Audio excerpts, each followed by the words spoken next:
Hello Park School, this is Farmer Eric here from Green City Growers, and I'm here, I'm going to show you guys some of the stuff that I have that I'm going to be planting in your garden today. So now that the weather's finally starting to get warmer and the days are starting to get longer, it's about time that we can start putting in some of our summer crops. So this means we can start putting in more flowers, we can start putting in tomatoes, cherry tomatoes, heirloom tomatoes, just regular slicer tomatoes, as well as cucumbers, and I'm also going to be planting some corn today as well. So I just want to go through some of the stuff that I brought with me today that's going to end up going in your garden. So we'll start over here. I have some glass gem corn with me today.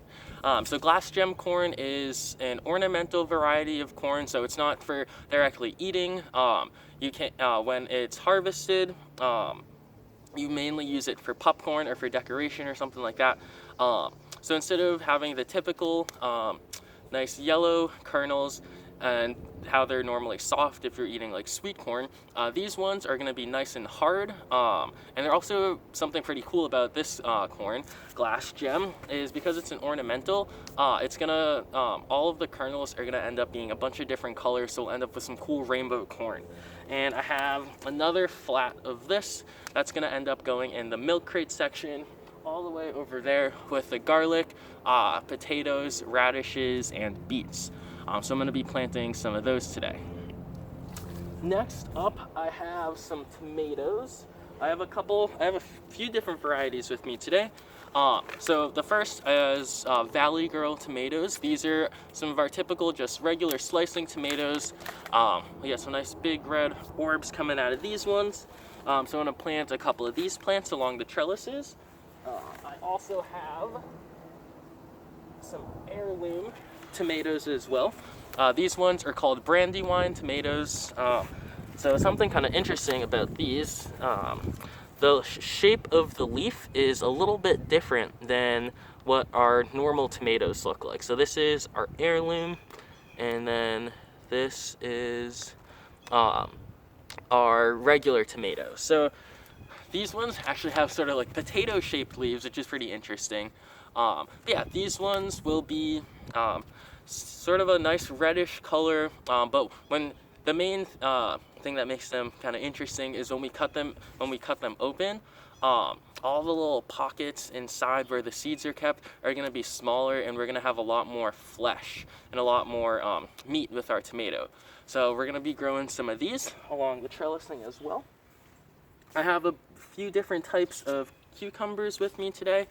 I have these, which are Bristol cucumbers. These are a slicing variety. So these ones, I'm going to plant a couple along some of that back trellising over there.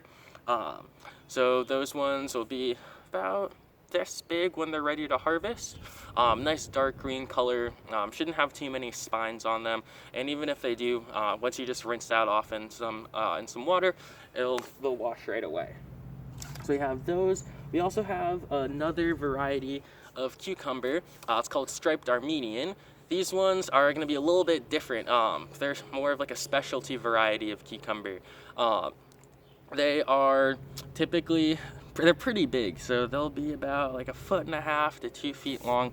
When they're ready to be harvested, instead of a typical dark green all the way down, they're going to be striped, so light green and dark green long veins going down the fruit.